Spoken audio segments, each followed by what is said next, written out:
Bugs crashing your pack's party? Whether they've got paws or sneakers, your pack deserves a home that's protected from pests. That's where Wonderside comes in. Plant-powered protection made with steam-distilled natural essential oils that actually work. It kills and repels fleas, ticks, mosquitoes, and ants without questionable ingredients or overpowering smells. Safe to use around kids and pets when used as directed. Lab-proven to work fast. And proudly made in the USA. We offer sprays for pets, people, homes, and yards. Plus, spot-on treatments, collars, and even shampoos. Whatever your pack needs, we've got it covered.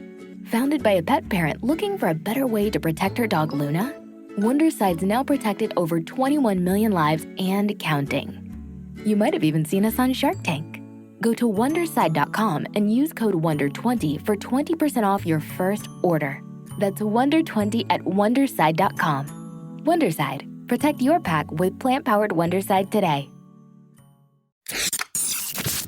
Cheers, Rockets fans.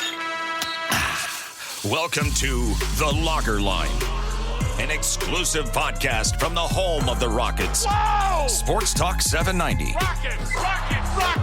The Locker Line is proudly served to you by Carbox Clutch City Lager. It is good! Oh, yeah? Red Nation, get ready. Get ready. The Locker Line starts now. Welcome aboard.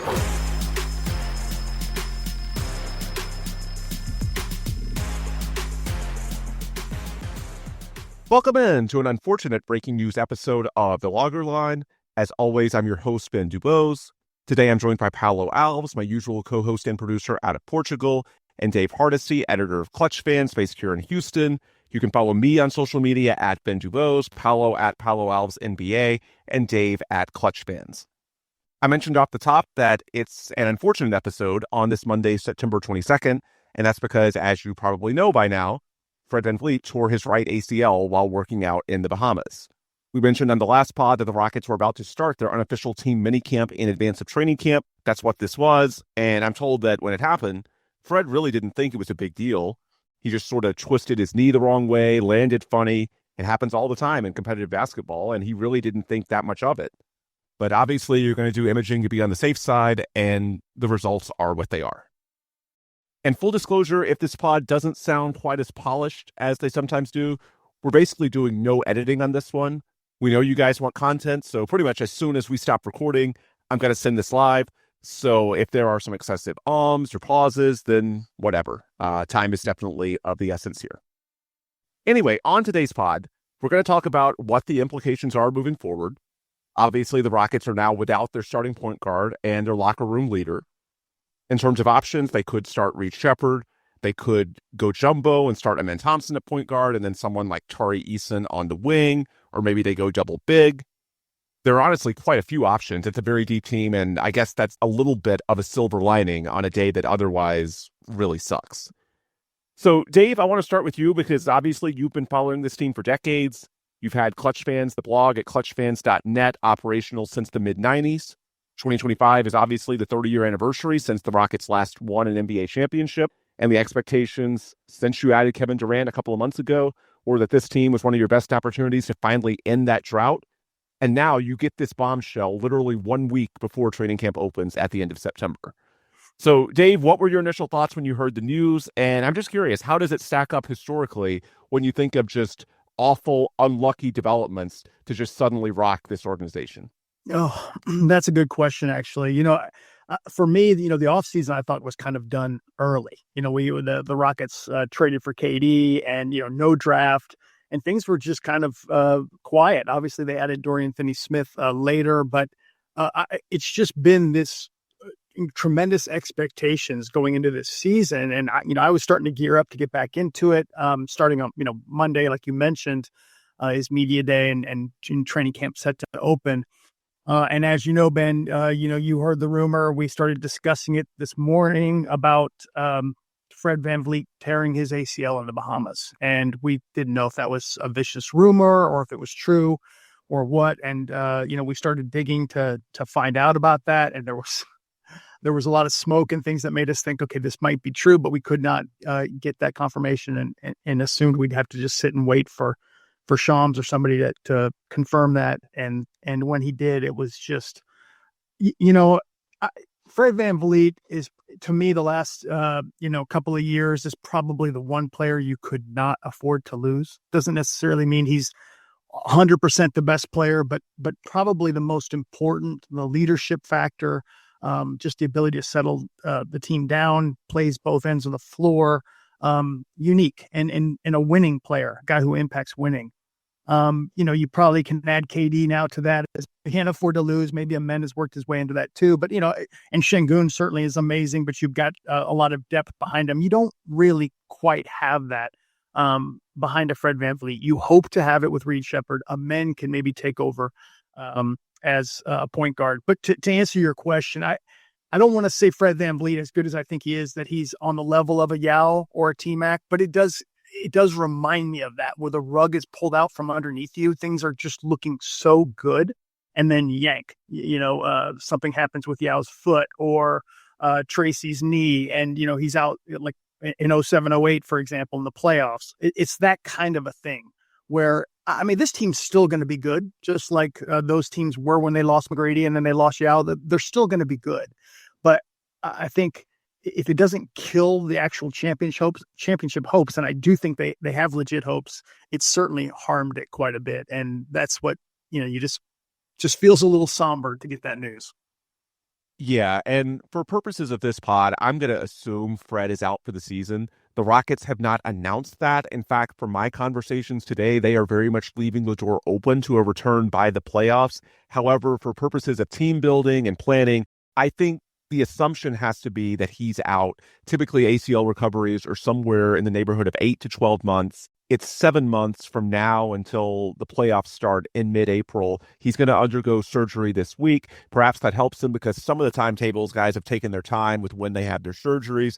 I'm told he's going to do it almost immediately. So maybe that will help. It's not like Fred is the shiftiest guy to begin with. He's primarily out there for his shooting, his organization.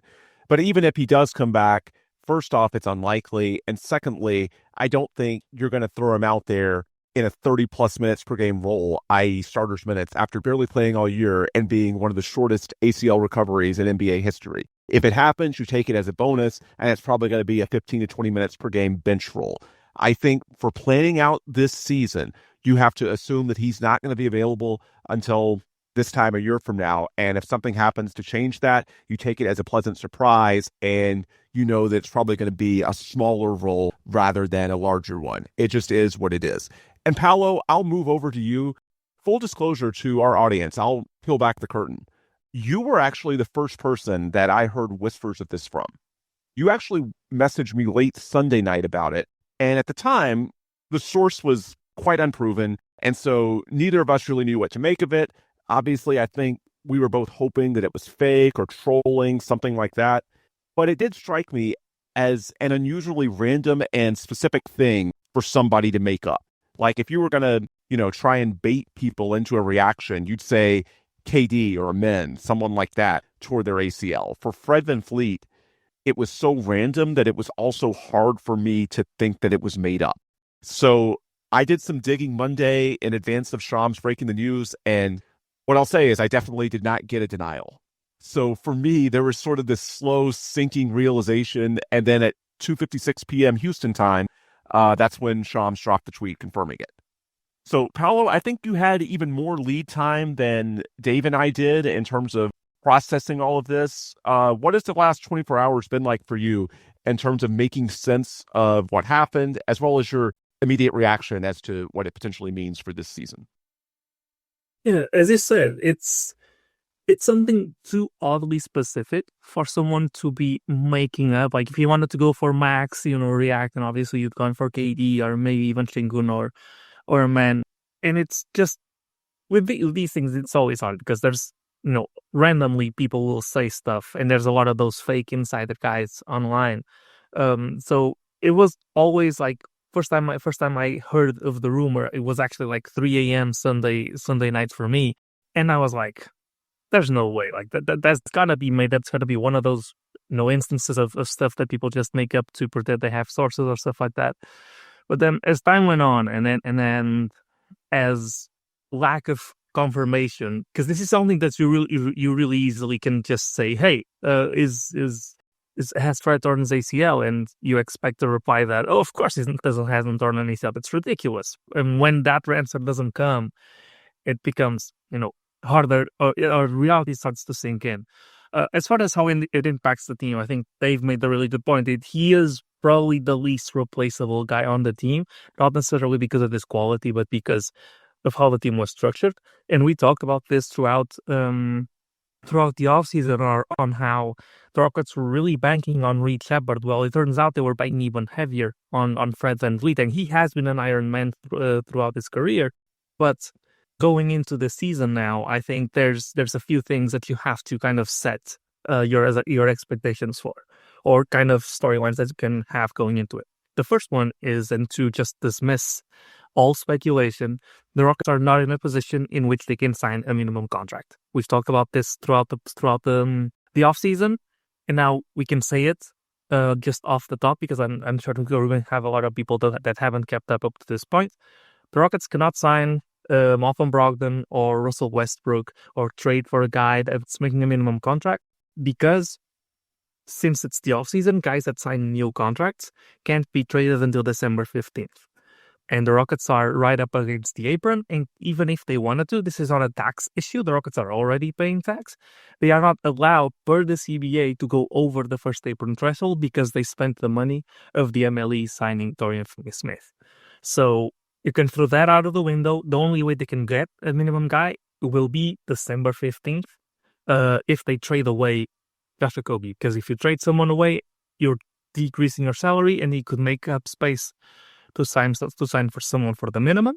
Another option would be waiting a little bit longer, and as the prorated salary goes down and down, the Rockets would be able to use their, I think, $1.25 million they have in space below the apron to sign a prorated minimum at that point. So how does that impact the season as a whole? I think it's fairly easy to predict what the Rockets will do. This isn't sourced, nothing like that at all. But just because their only playable guys are Aman Şengün, Tariq and KD, it will just be, you wouldn't move one of those pieces to try and get a point guard, because those are the guys you're building around. So going into the season, what's expected, and what I would expect, is they'll try to run a man at point guard. They'll run Aaron Holiday, they'll run Reed Shepard, and see how those guys can handle it. And hope that the team stays afloat somewhat until December 15th, and at that point, you revisit it, and you have up until the deadline to make up your mind and decide, okay, is this something we want to invest into? Is it something that's worth spending assets to kind of fix? Or are we just going to run with what we have? And I think there's a decent chance that Amen Thompson just makes that leap, or that Reed Shepard's a lot better than what we saw in Summer League. I think the most likely scenario is that Aaron Holiday stays being the rock that he has been off Houston's bench, and I think that's a pretty known quantity. The biggest question mark is Amen ready to be a elite ball handler? And this doesn't mean just having a good handle and making the right reads. It's all of the leadership that comes with it, getting the team into sets, all of that stuff. You can count on KD for some help with that, but we've seen throughout KD's career that he's not exactly a floor general type, even though he can use his scoring gravity to set up other guys. He's not necessarily the guy you want setting the team into place every single play. So I think outlook into the season is what we expected to be a 50-plus win season. May still be that, but it's less likely. It's more likely that they'll lose games just because of a man adapting to that role. And, you temper those expectations down a little bit. But at the same time, it also has some bright spots. A man having more usage, we saw how it can look like, namely the Celtics game where he completely went off when Fred VanVleet wasn't playing. The upside is still there. It's just tough to put a floor on this team, and we might lose some games to teams that just randomly get hot because we struggle to get into sets or we turn the ball over. It is what it is, but I don't think the season's ruined just because we lost Fred VanVleet, even though he's really important.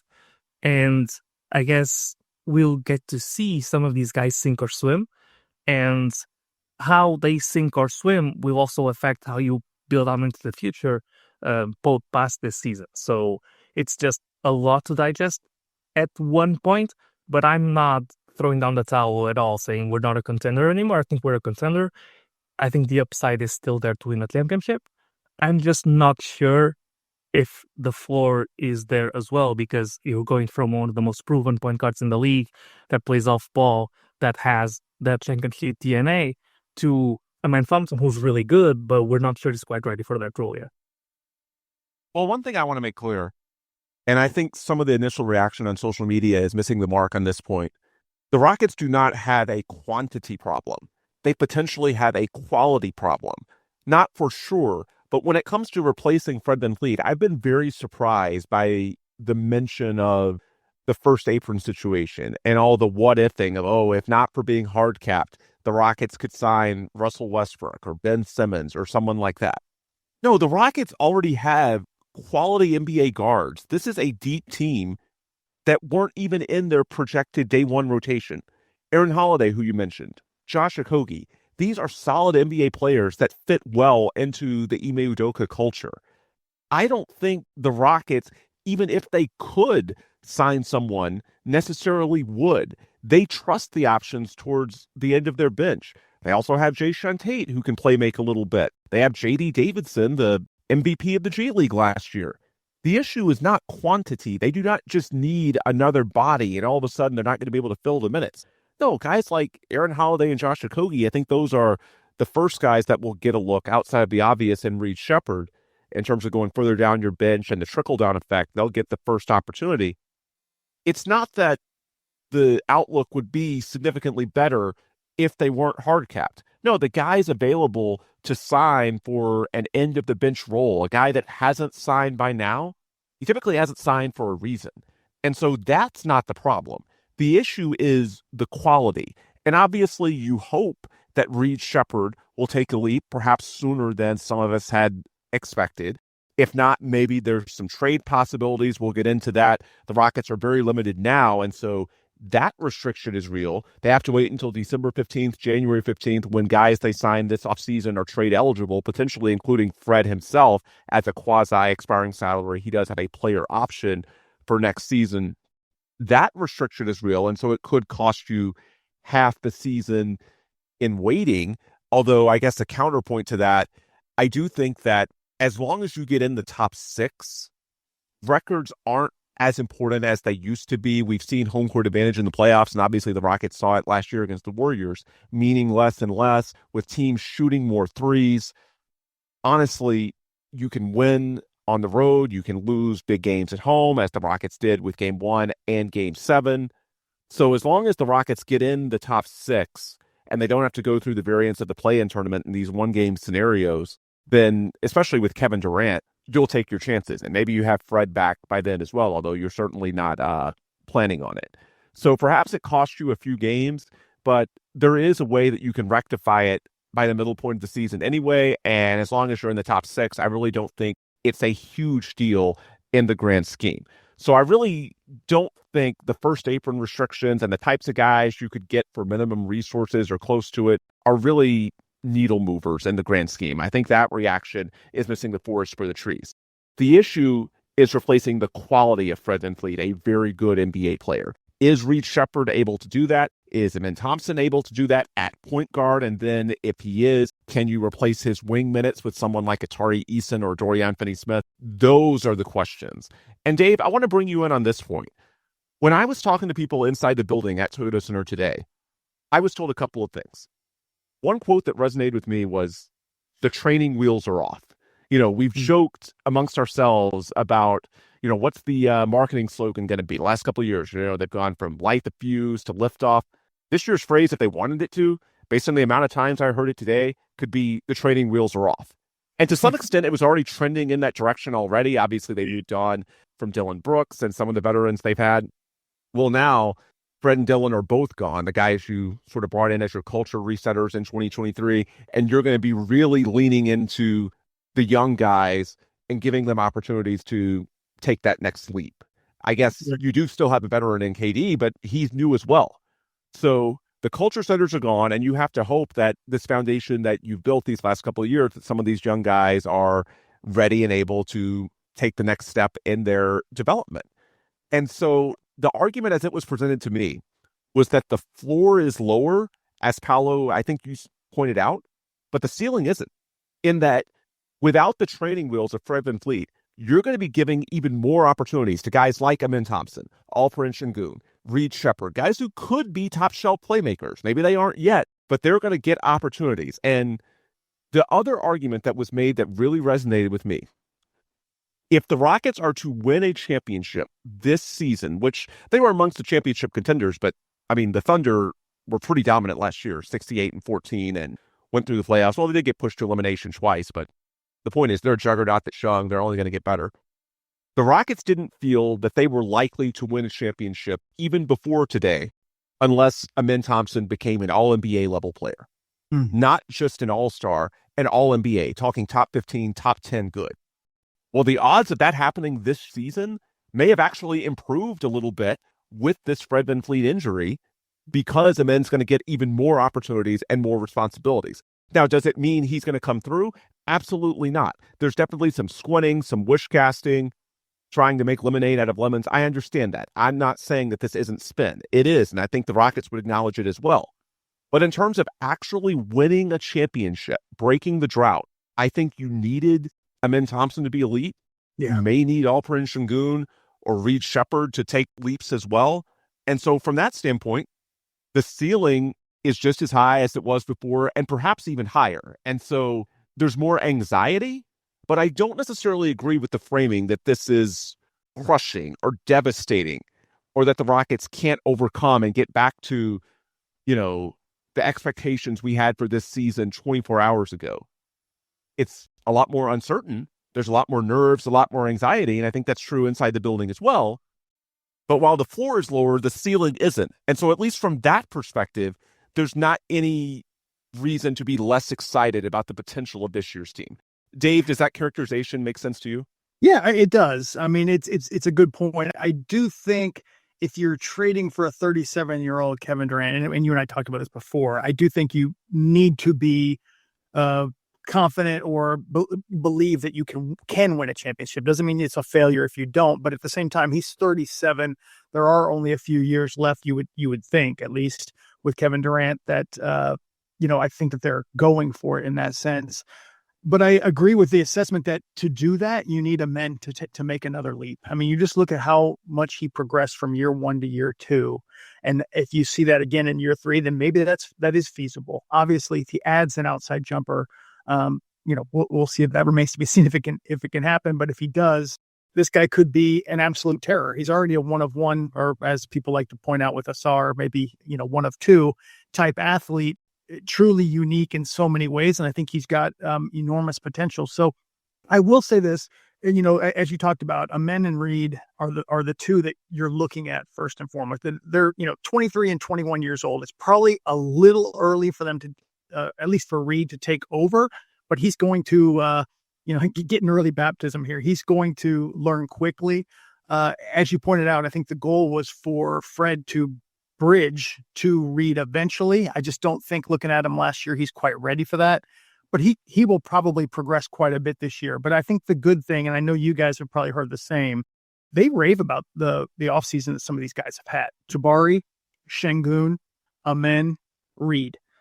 Conditioning, working, improving. And Amin and Reed are two of the four that at least I have heard those four players be mentioned as having had great off seasons. So we'll see. Obviously, camp is not very far away here, but we'll see if Amin and Reed can step in and fill that void. It's just there's so many qualities from the experience that Fred VanVleet has that you just can't quite pick up right away. Reed is going to end up probably being a better shooter than Fred VanVleet, and he has point guard ability. It's just going to take some time. Amin, on the other hand, is progressing so rapidly that he might just prove to be as good as they hope.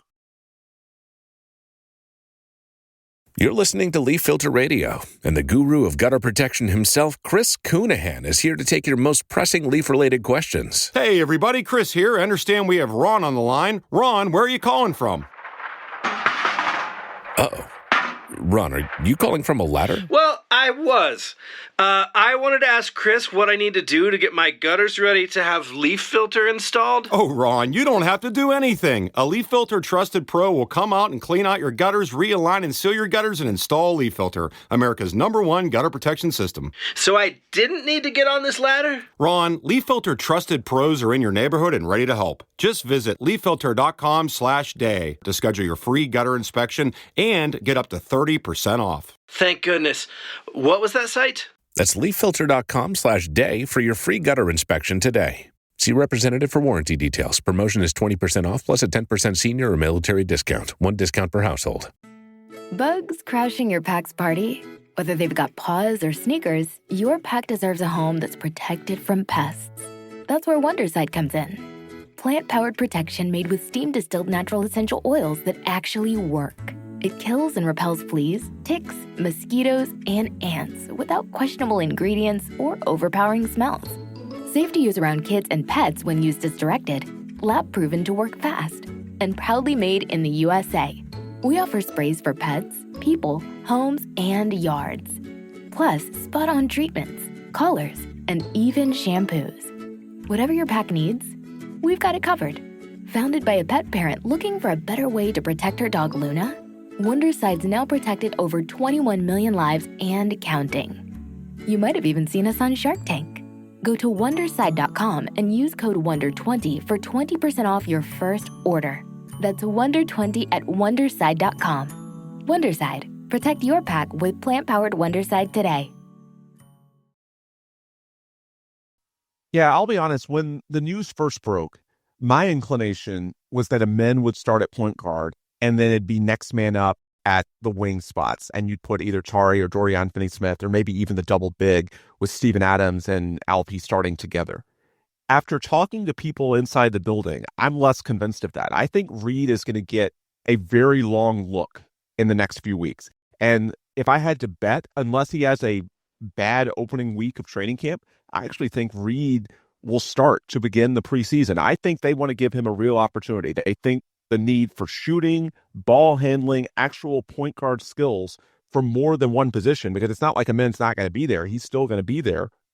But I think you want a men and one other ball handler, i.e. what Fred would have been in that starting lineup. And then you use Kevin a little bit more off ball. Obviously, there's the benefits of his shooting, the gravity, everything that comes with that.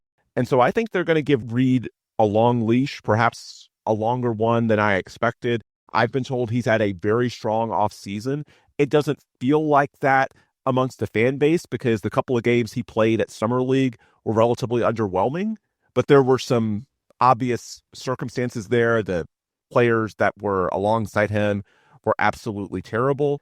And I'm told pretty strongly that inside the building, he has a lot of fans. They really like what they've seen. And Paulo, I'll bring you in on this point because I know you've been a skeptic of Reed in the past, but honestly, one of the concerns that I know I've had, and I can't remember if you shared this, Paulo, but I'm guessing to some extent you did.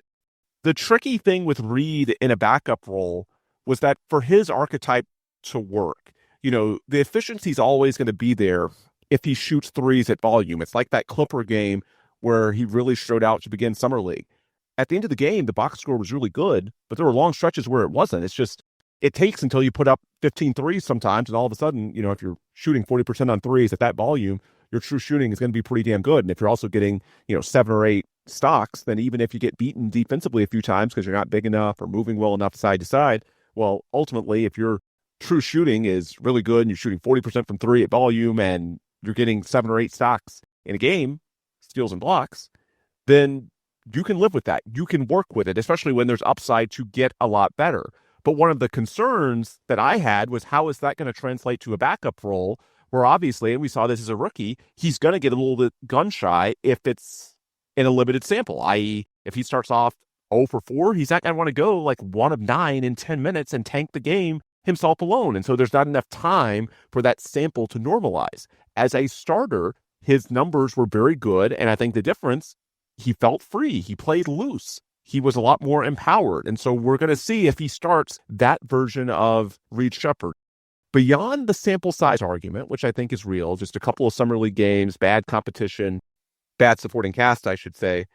I also think there's something to the idea that if you empower Reed, and he's going to have the opportunity now, and you let him play 30, 35 minutes, then some of these concerns that we've had about Reed in a smaller role, they may actually be a little bit mitigated if you give him much more freedom, you give him the minutes, the opportunity to make mistakes, to learn from his mistakes without constantly looking over his shoulder. I'm not saying the overall impact is going to be the same or better than Fred VanVleet, but it might be better than what it would be as a reserve. Paulo, does that make sense to you? And as someone that's been a little bit of a skeptic on Reed, at least based in Summer League, what do you think of my sunshine pumping there as it pertains to Reed's ability if he actually does end up starting day one?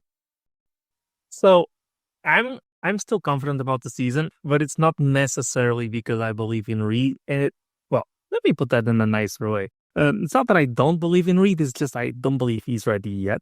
I think the season's going to go well, actually, because I think Aaron Holiday also has a very scalable skill set. And I think the prime example that is on everybody's minds is that game. Like, there's my memory tells me of a game against the Warriors, but I think there's been multiple points over the last two seasons where the Rockets had needed production off the bench, namely when Jalen Green's not playing well, and that Aaron Holiday has come through in those situations. As far as Reed goes, I think that's really interesting that they consider perhaps even starting the two of them, Reed and the man, together. And I did agree with you going back a few pods ago when we were analyzing Summer League, and this is a point that we've both made over the last season, is that Reed's production when he starts is a lot better, or just demonstratively better compared to when he plays a backup role. You can go back to the LEC, the LAL, the Brooklyn, and the OKC games last season. His top four with most minutes played, over 25 minutes a night, and he shot 50%, 60%, 43%, and 33% from three on higher volume, which tells me that perhaps if you give him one or two threes a game, he might go over two, and over a month, that's a terrible shooting percentage. But if you give him 6, 7, 8 shots, now you're starting to see him go, 4 for 8, 6 for 10, 3 for 7. 3 for 9 is acceptable, but not great. Like, you're getting a lot better results, and maybe he's just one of those guys that needs a little bit more volume to get into a rhythm. And it's always hard, especially for a young guy, to just come in any given game and play for a little minutes and be productive in those minutes. Maybe he's one of those guys that needs just a larger sample. That being said, that's not necessarily where I'm really that concerned with him. It's mostly about, the handle, which looked really shaky when ball pressure was on in Summer League. And yeah, Summer League is exactly the type of league where they ball pressure every single possession, and it will make it look, harder than maybe in the NBA. But if teams know that that's a weakness, they're going to exploit that, especially if you start him, as an everyday point guard.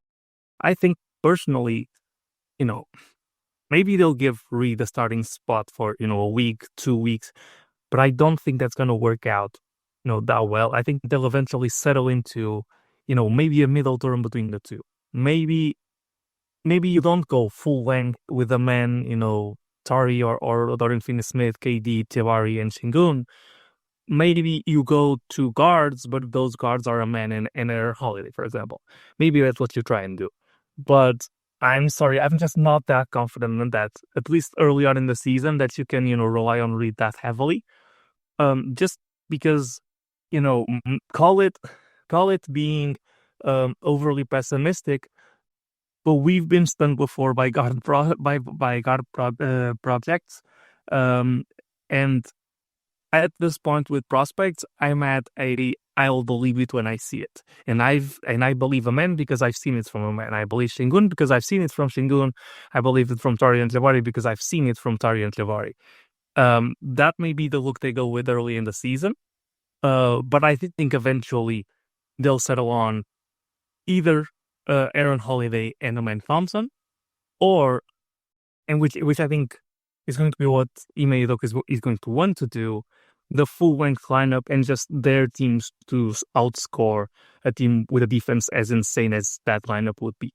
Like, I think eventually Ime is going to default to his roots and say, hey, listen, our offense isn't working that well anyway. We're turning the ball over a lot. I'm going to dare you to score on a team that has, what are probably 4+ defenders on any given night. And so at basically every position. So if I had to predict, I think they'll settle on to that. I don't want to write Reed Shepard off, but I also think that I think it's a bit early for this to be his make or break season. So I think even if it doesn't go well, you shouldn't, just, kick him to the corner. I think he's still very young. And even if this exercise doesn't go very well, I do still think that he has upside for the future. It's just that, we've learned over and over and over again, it's very rare that a point guard comes into the league and he's immediately good, even for a couple of years. Like, point guards take a long time to develop. And so, I'm both not confident that Reed will be that good this season, but at the same time confident that he will be good eventually. Just perhaps it's too soon. Well, Dave, let me ask you about something that I've heard before today. So, and I think I've shared this in previous pods. When the Rockets made their big moves earlier this offseason, and they brought in most notably Kevin Durant and Dorian Finney-Smith, the way it was explained to me was they wanted to get bigger. And what their data showed them was that they were really good last season in their one-guard lineups when it was either Fred or Jalen, but they couldn't make it work with both. And so fast forward to today, one of the scenarios that was thrown out to me was, what if you put Reed Shepard in a role similar to what Jalen had a year ago, referring to those non-Fred minutes? Because in Jalen's defense, the Rockets did function very well when it was Jalen and 4 bigs, or a combination of, wings and bigs, talking about both the forwards, the Tari, Jabari, Amen types, and of course, Steven and Alpi in the front court.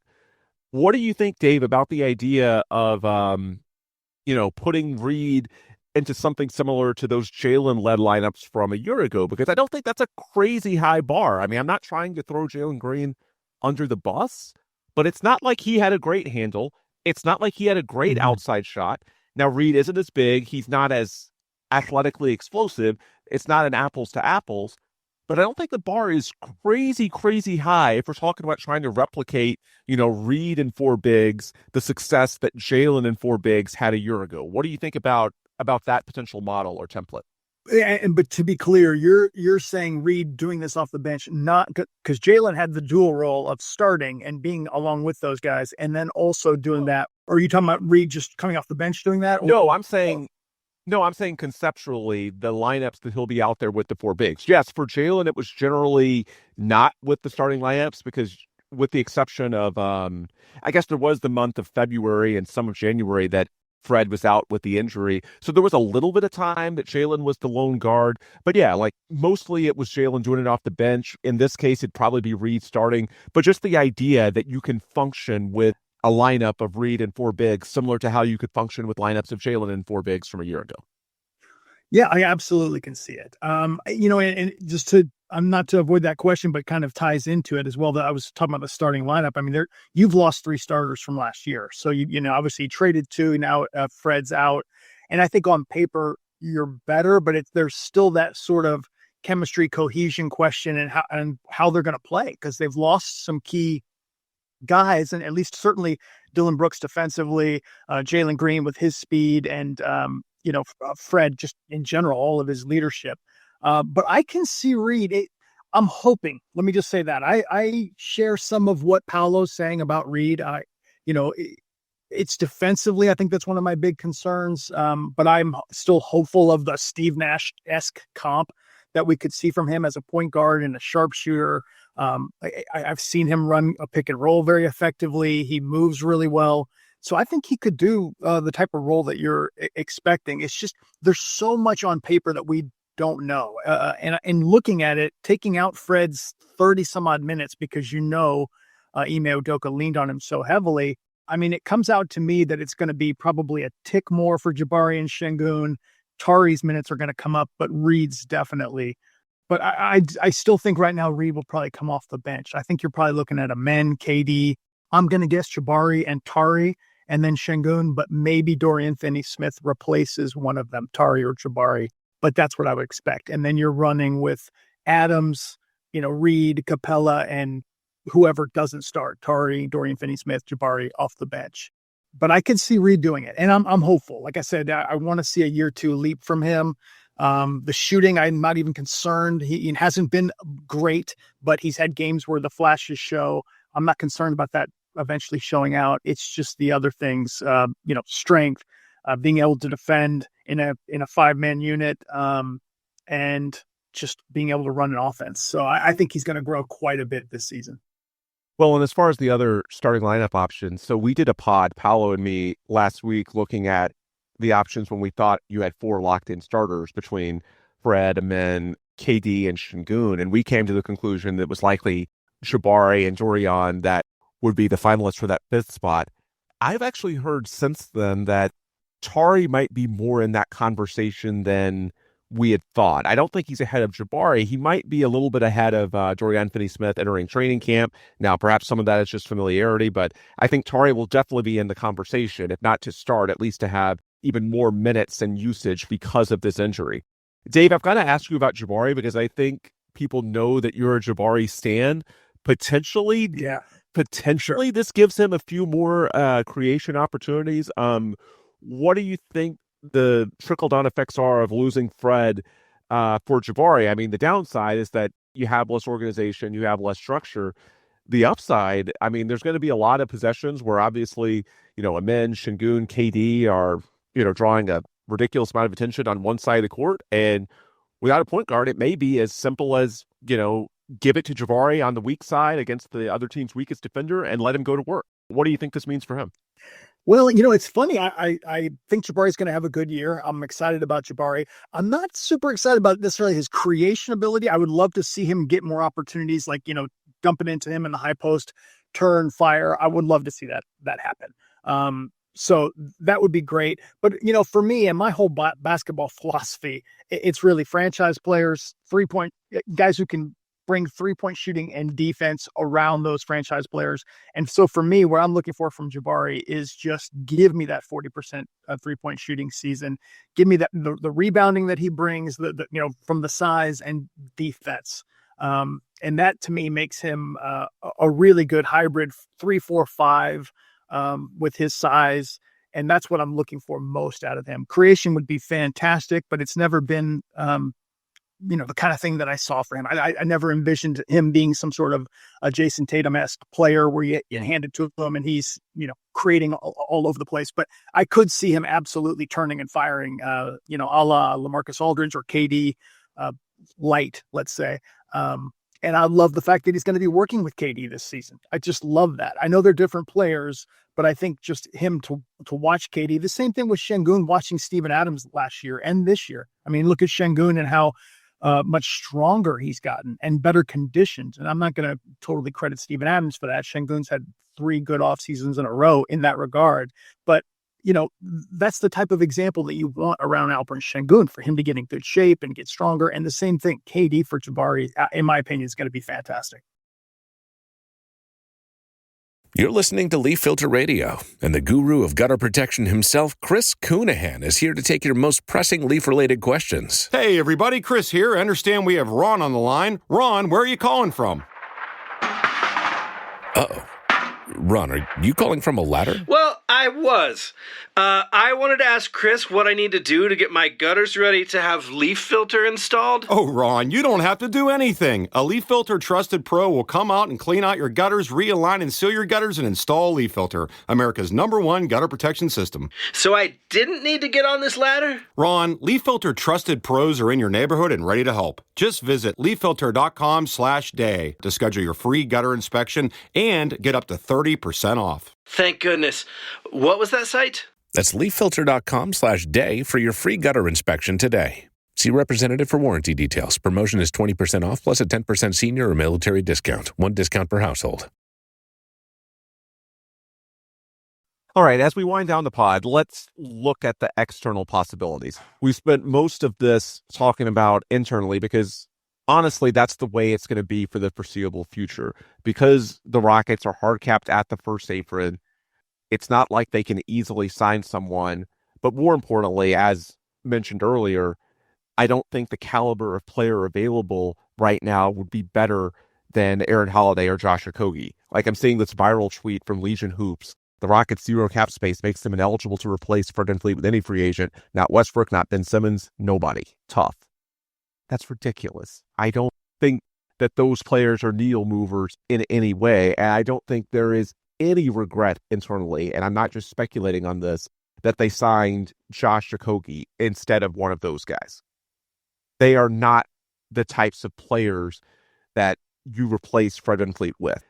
Ideally, it works out internally that your younger players that have real upside take leaps, and then perhaps by the end of the season, Fred can come back in a limited capacity. More realistically, maybe makes him more likely to opt into the final year of his contract. He has a player option for next season, and you can sort of fit him in then, although maybe it's in a lesser role because some of your young guys take leaps.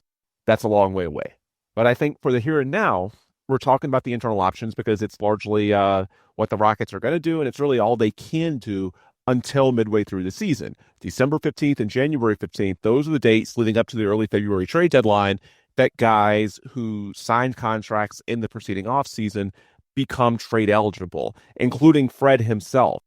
I have seen some talk. One thing I want to address off the top when we're talking about the external possibilities, Fred VanVleet does have an implied no trade clause. However, I think it would be very unlikely that he exercises that in a scenario where the Rockets would want to move him, because with him not playing this year, he's not going to be there most of the time. He's going to be on his couch. Why does he care what owner is sending him checks if the checks are the same and he's not playing?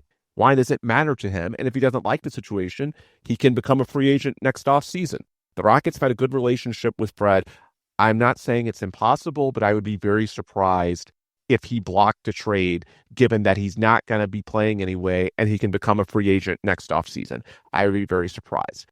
That is more of a theoretical roadblock than a realistic one, in my opinion. But there is the question of who you would actually bring in. Because once you get past December 15th, January 15th, and guys like Fred VanVleet at $25 million, Dorian Finney-Smith at about 13, Steven Adams at 13, I certainly don't think you'd want to use Steven.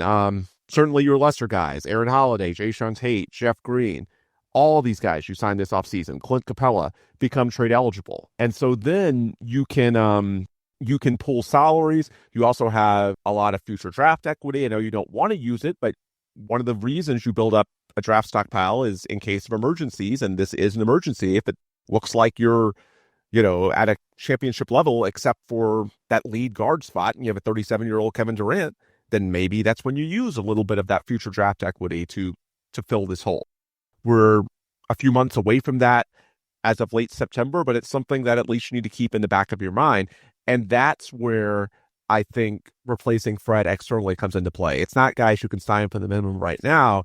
It's the types of players that make sizable contracts, $20, $30, even $40 million a year. And then when you can aggregate salaries from players that sign new deals this offseason, that'll be December 15th, January 15th, leading up to the trade deadline. That's when the window will actually be open to potentially replace Fred externally. I don't think that's the preference. I think the Rockets, they love Fred. People in the building are devastated by this on a personal level because of what he means. I think people in the locker room are as well. So they would love for him to get healthy, ideally before the playoffs. And even if it's a different looking role, he's good enough with his leadership, with his shooting, that you can slide him in this time a year from now and figure it out, even if his role needs to be scaled down. He's a very low maintenance guy. So I think the hope is that it works out as is, and you can sort of patch this up between your young players taking leaps and, maybe Aaron Holiday has the secret sauce again, that sort of thing. But if you have to look externally, it's that window in the middle of the season and the types of players that would be available at the trade deadline. Maybe some teams fall out of contention. That's where I think replacing Fred outside of your current roster becomes much more realistic on a number of levels. So, Paulo, I know you've been sort of digging into the possibilities today. Who are you looking at when it comes to that December 15th or January 15th date? I'll throw out one that I've heard loosely as a hypothetical a few places. Drew Holiday in Portland. That's someone who has ties to Ime Udoka from his Boston days, fits into the defensive culture. I know the Blazers traded for him this offseason, but clearly they're not that close to contending. His contract is a couple years longer than Fred, so if you give them a shorter contract than Fred and potentially a ton of salary relief, he could, if he wants out, just become a free agent next summer. If you have to include a little bit of draft equity, I mean, it sucks to give that up for a guy in his 30s, but if you have a 37-year-old Kevin Durant, you think you're that damn close to a title, then yeah, there's a world where Drew Holiday as your Fred VanVleet replacement could make sense as you get closer to the trade deadline. That's just one example, but it is something that the math could work as you get closer to the trade deadline and you can aggregate salaries, including Fred at $25 million. That's one example. Paulo, I know you've got a few others. What initial conclusions have you came to? Yeah, so as far as options go, I think you have a pretty clear ceiling on how much salary you can give up, and you have to take into consideration that the Rockets are really close to the hard cap, so they can only take $1 million more than what they're sending out. So you have Fred making $25 million a year. I don't think they're looking to move Dorian Finney-Smith or Steven Adams. I think prime candidate to be moved would be Clint Capella at $7 million a year. So we're looking at a maximum of that $32-33 million range. That's the max you can go. You can also go lower, right? And so looking at these names, I think there's a few things that you take into consideration. Length of contract is obviously really important because you have a man Thompson who you're going to extend. You already have Jabari Smith Jr. walked into his extension and Alperen Sengun as well, even though they're team friendly, those matter. And obviously KD is likely going to sign an extension, I would guess. So you got to take into consideration the length of the contract of the guy you're trading. If they are, a hot fix for this season, maybe next, or if they are a long-term solution, a building block. And then you got to consider that the Rockets have the assets the Rockets can give up. There's a big delta between the low-tier assets and the high-tier assets. So you have second-round picks, which every team in the league has, and you can give those up pretty freely. But then the jump from that to a first-round pick, in Houston's case, is a delta of value that's really big because, well, on the short term, picks that the Rockets have in the short term, they are really valuable. Suns picks, Nets picks, Dallas Mavericks picks, even though those are less valuable with Cooper Flag. Then you have your own picks in 5 years, which could be valuable. You never know the future, and you don't really want to be marketing that without, being sure that you're a contender long term. The Rockets are well positioned, but that's always a risk. So if you're going to give up a first round pick, it's likely going to be a really good one.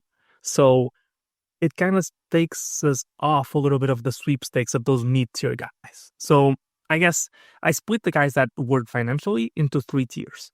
The guys you're trading for and that are building blocks for the future. The guys that are in that middle tier in which they may be available for second-round pick capital, but they have downsides.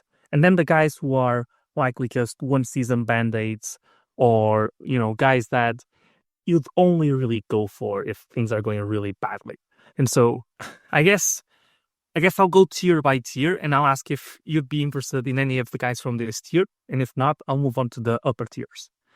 My first tier, and bear with me, I know the names are ugly.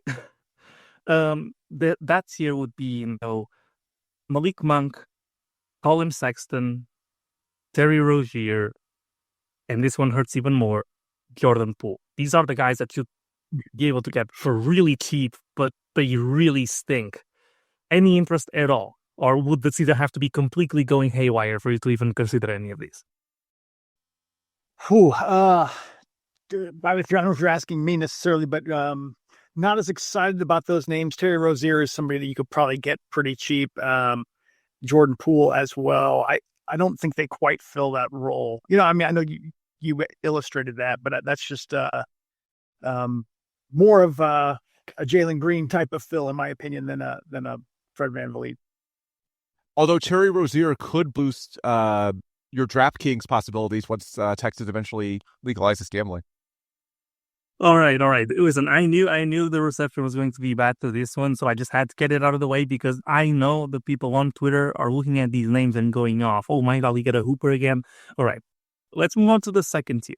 Second tier only has two names. And I think you can give, both of you guys can give just an opinion on both of them because both of them I think will be in consideration. This second tier is the guy that Ben just mentioned, Drew Holiday, which involves obviously a 3-year commitment in his contract. The second one is Anthony Simons, who is on an expiring deal. Would you be interested in any of those? Well, I feel like Boston did that just specifically get out of the cap. I mean, unless it's a 3-way deal moving Fred, I don't think they would want to take Fred's salary back. But I don't think I would, although I think Simons is a very good player. I think he's probably a little underrated, but I don't think I would do that personally. What about the Drew option for you, Dave? I know Ben got into it, but I want to have Gator take on it as well. Drew Holiday would be awesome. The problem is he's got 2 years and a third one after that as a player option. And I think at about 32, 33 million, something along those lines. He's currently 35 years old. You have to be pretty sure that's the guy you want for there for that time period because his contract's not lovely, let's say. But I think he, as far as the type of player, he'd be ideal to fill Fred's role. No question. Drew would be great. Yeah, and I'll say Drew is something closer to the Fred archetype. To me, Anthony Simons, I like him as a player as well, but in terms of archetype, it's sort of similar to Malik Monk, maybe a rich man's version. But if we're talking about needing a drop-in replacement for Fred, Drew is a little closer. And that's the other good thing about this built-in waiting period is that, as Dave mentioned, there have been so many changes this offseason. This team is not going to look the same way they did when we last saw them in early May against the Warriors. I mean, obviously losing Fred, but also Jalen and Dylan. As Dave mentioned, that's 3 of your 5 starters that are now gone. So this is going to look and feel very different. And so I think if you have 40 to 50 games of data before you make a decision, then that's going to give you a much better understanding than you have right now of exactly what role you need to fill. So I guess my answer on Drew is it depends. I mean, some of it depends on how he plays in Portland and is his contract going to age well in terms of trying to project out the 2 and 3 years from now. But beyond that, it's also what do the Rockets specifically need? And if they specifically need something closer to the Fred archetype, then yeah, I am more intrigued by Drew than I am the other names that have been mentioned thus far. And if I could throw one other thing in there, I do think if you really look at this, you look at how the front office thinks and everything, this is just my personal belief. I think adding KD at 37 does make them win now, a win now team. Now, I agree that most of their core is younger, right? I mean, Şengün's 23, Amen 23, Reed 21, Jabari 22, blah, blah, blah, Tari 24. They're all quite young. But I know we can argue this. They probably acquired their best player, at least certainly offensively, in Kevin Durant. I don't think that's a slight to anybody on the team. He's just an amazing player, but he's 37. So I think this team really wants to win now. So along this conversation, I think they're going to do something. I think Fred is an absolute trade candidate, as you guys are pointing out. And I still think their eye is always towards the big fish. And I go back to the beginning of the offseason where they hoped or thought that Giannis was going to be asking out and they were going to be in that line. So I'm not trying to mention Giannis here necessarily as, an offseason or a midseason type of acquisition, but I still think they're going to be looking for that big fish first. And possibly using Fred's contract. But certainly if they can't find that, I think they're going to try to just fill his role with something. But overall, the way that Rafael Stone thinks and everything, they're always thinking long-term and trying to build, in other words, thinking long-term with their salaries, but trying to build right now a team that can win with Kevin Durant. It's why KD came here. It's why I think what they're going to commit to him to do. 100%. And I think that is a scenario that's on the table that we really didn't talk about, which is Fred VanVleet getting hurt doesn't really change or, perhaps it even encourages you more to go for a guy like Giannis because, well, if you got Giannis, KD, and Şengün, you don't really care who your lead ball handler is because those guys can, just do it themselves and not be too worried about it. I'll move on to my, top tier. It's 3 guys. It's what I think would be more of a dream scenario, really unlikely. And then I'm more a lower budget guy and a higher budget guy. My 3 guys are, the lower budget guy would be Andrew Nemhart from the Pacers, who you would guess is not available, but the Pacers are without Tyrese Haliburton. Who knows how they will rebuild that team? They lost Miles Turner. It's really hard to predict what they would do, and how they would want to build for the future. Probably a full reset next offseason around Tyrese Haliburton again. He might be someone who's available at the right price, making $18 million a year, pretty cheap deal. Second guy is the more expensive guy. And not a lot of people, not everyone is a fan of his, but Emmanuel Quickley was on those Knicks really good defensive teams. He's obviously a shorter guard, but has a really large wingspan. Obviously, really good shooter. Offensively, can do a lot of the same things that Fred VanVleet can. He's at $32 million a year. His contract is a little rougher, but if you view him as a building block, that's an option. And then the dream scenario, which is really unlikely because Boston already shaved all of that salary, would be Derek White. Now, all three of these guys would likely require moving on from, Phoenix picks perhaps, later on, perhaps Reed Shepherd, prices would be higher. I'm guessing I know the answer on Derek White, but I'll leave it open-ended. You guys can pick any of them and talk about them. Yeah, they would go crazy for Derek White. I'll let you talk, Ben, but yeah, I mean, they would give up picks for Derek White. Yeah, I think maybe the variable to watch will be how the Celtics perform, because there's two options there. There's Anthony Simons as one of the lower tier, and then there's Derek White at the higher tier. If things go more off the rails than expected, nobody expects them to be a championship contender this year, the gap year for Jason Tatum. But if they look like a 500-ish team in the East, to where the long-term outlook, they did deal two core guys in Holiday and Porzingis, and you never quite know how it all looks until the next year. If it looks like they have to start looking at a longer-term window, then, yeah, that opens up more possibilities. There's good relationships between the front offices. Obviously, Ime Udoka and his staff have ties there. It's different conferences, so I don't think there'd be a hesitation to work with the Rockets. So, yeah, Simon as a lower tier, certainly Derek White as the upper tier. To me, Boston getting off to a slow start is probably the best-case scenario for the Rockets because it opens up all the possibilities, and I'm in agreement. Derek White would be a home run move. That's the one that fills the Fred VanVleet. I mean, it's better than Fred VanVleet. It's the archetype and then some. So, yeah, to me, that's the dream scenario. Yeah, and front office coaching staff all love him. So they would do quite a bit to get Derek White, I think.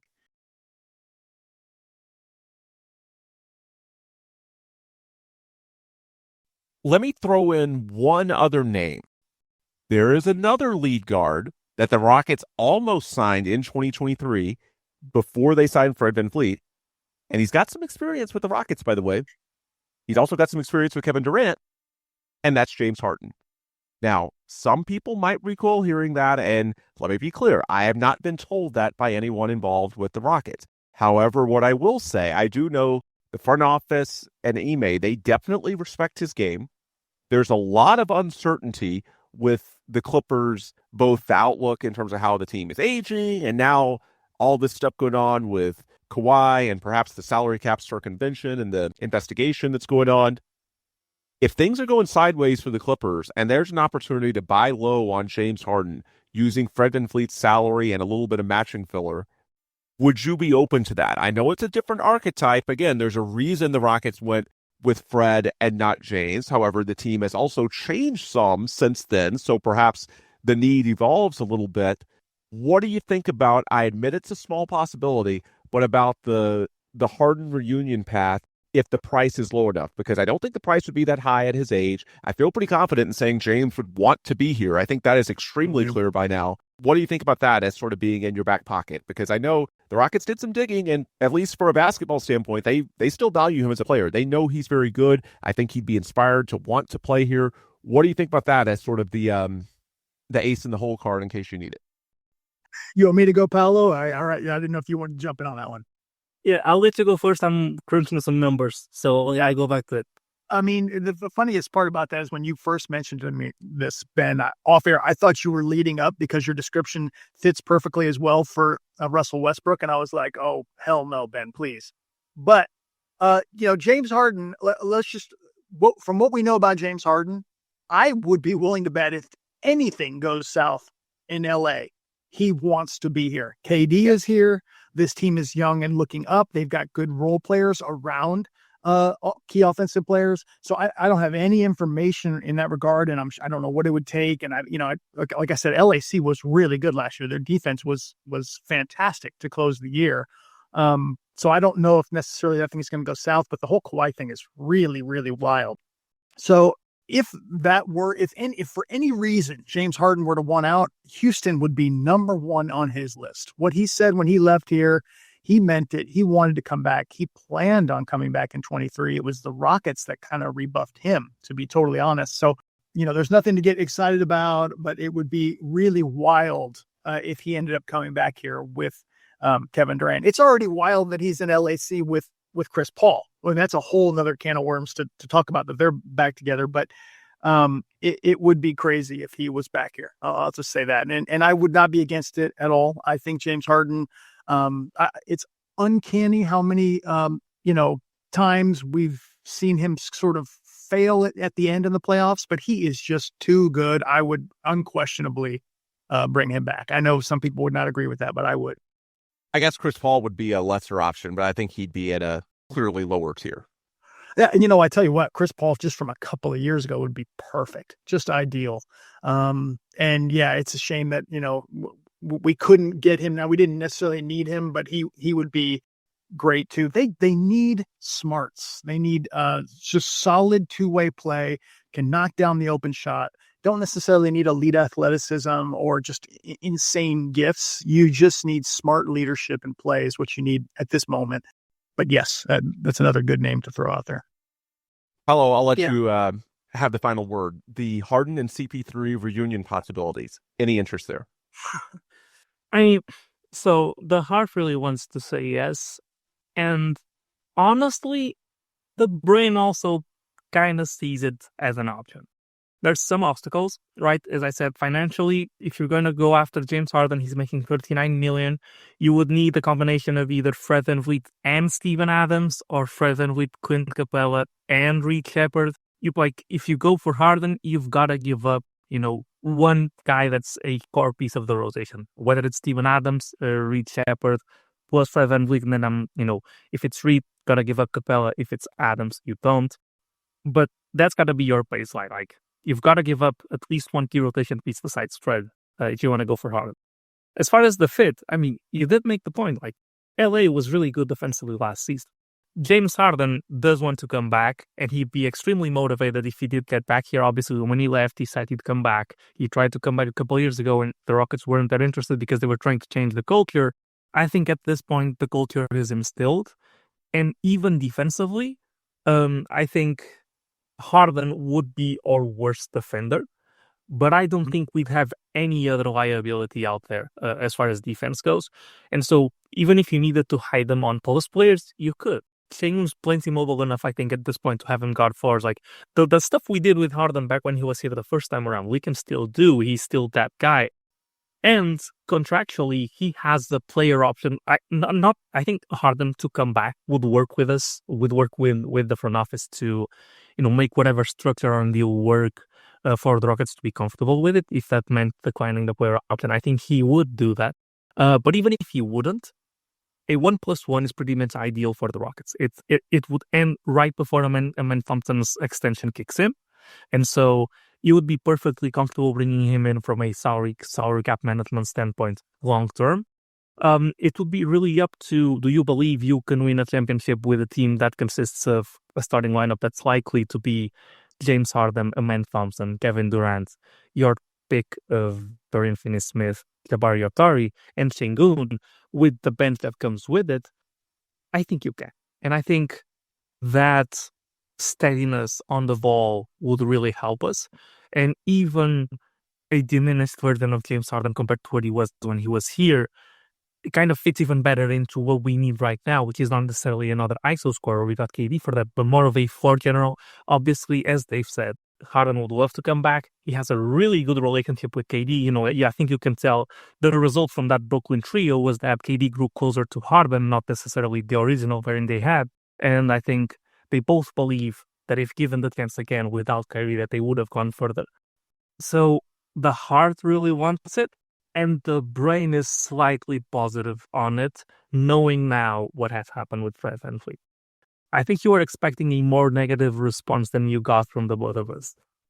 Yeah, I was actually. I thought of it just looking through the list of potential big names on bloated contracts on teams that aren't guaranteed contenders, guys that could theoretically be available without breaking the bank. Now, Dave made a really good point in that maybe the stars align and you have all these picks. Giannis is a name we've talked about in the past. Maybe someone else comes on the market, and maybe it's even a better time to use Fred as matching filler in a bigger deal that you would probably do anyway.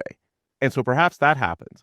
I was looking at it more in terms of who could you get that might have that level of impact, but not that level of trade price. And so you're looking at guys that are likely a little bit older and, situational fits. And yeah, I was thinking of it more as that'd be sort of cute and funny that the Rockets chose Fred over James, and then they might have to do the reverse 2.5 years later. But there might be a little bit of sense to it. Like, I guess the way I'll close the pod, it's not the worst idea in the world. I think we can all agree on that. And Paulo, did you mention anything on CP3? Any interest there or no? I think it's run its course with him, especially defensively. I'm not sure he will be playable in the playoffs at this point. Yeah, fair. And I'll just say Harden tends to strong arm. If he wants something, he tends to really go all out for it. And so, to me, it would be more if James Harden got word of this. It's not like he hasn't hooked up with KD before, trying to, behind the scenes make things happen. But again, we're just speculating here. It just would be funny if that something like that came to reality. Yeah, for sure. Pure speculation. I want to make that clear. I have not heard the name James Harden from anyone inside the building. It's just something looking at contracts and looking at some of the possibilities of lead guard types that might be available if the stars align by February. And I think the Kawhi cap situation puts the Clippers in a bit more uncertainty, a bit more chaos than we would have thought a month or two ago. Yeah, I thought of it initially as just sort of funny, and now the more I think about it, I do raise my eyebrow a little bit. Don't want to talk about it too much because, well, we've already recorded for over an hour, and that's months away, but it is something that isn't quite as implausible as I might have initially thought. Anyway, with that, I'll bring this pod to a close because we've had a lot of good content today, and quite frankly, we're going to be able to discuss this for a while because they're not really going to be able to resolve this externally if they do need to resolve it externally until the middle point of the season. So we'll have plenty of time between now and next winter to gather more information, see how other situations around the league transpire. And of course, we can revisit these takes at a later date. For tonight, this is where we'll break. And if you want more content before our next show, again, we should have episodes next week once media day and training camp start. But the best place to get content in the interim is on social media and online. You can follow me at Ben DuBose, Dave at Clutch Fans, Paulo at Paulo Alves NBA, but also the websites. You can read my work in USA Today's Rocketswire, rocketswire.com. You can read clutchfans.net, the blog where Dave has been covering the Rockets for nearly 30 years now. It's also got a ton of great forums. Paulo, I think you still have the Nameless newsletter. At least you did have the Nameless newsletter, right? It's one of those things I wrote on it, I think, once and never picked it up again. Well, maybe you'll need to find a new content source this year because, boy, not only are the expectations high, now the intrigue is higher as well after everything that's happened today. Not all of it great, but at least it's something to talk about. Anyway, gentlemen, thank you so much for the time. Dave, thanks for joining us. Attention all small biz owners. At the UPS Store, you can count on us to handle your packages with care. With our certified packing experts, your packages are properly packed and protected. And with our pack and ship guarantee, when we pack it and ship it, we guarantee it. Because your items arrive safe or you'll be reimbursed. Visit the upsstore.com/guarantee for full details. Most locations are independently owned. Product services, pricing, and hours of operation may vary. See Center for details. The UPS Store. Be unstoppable. Come into your local store today.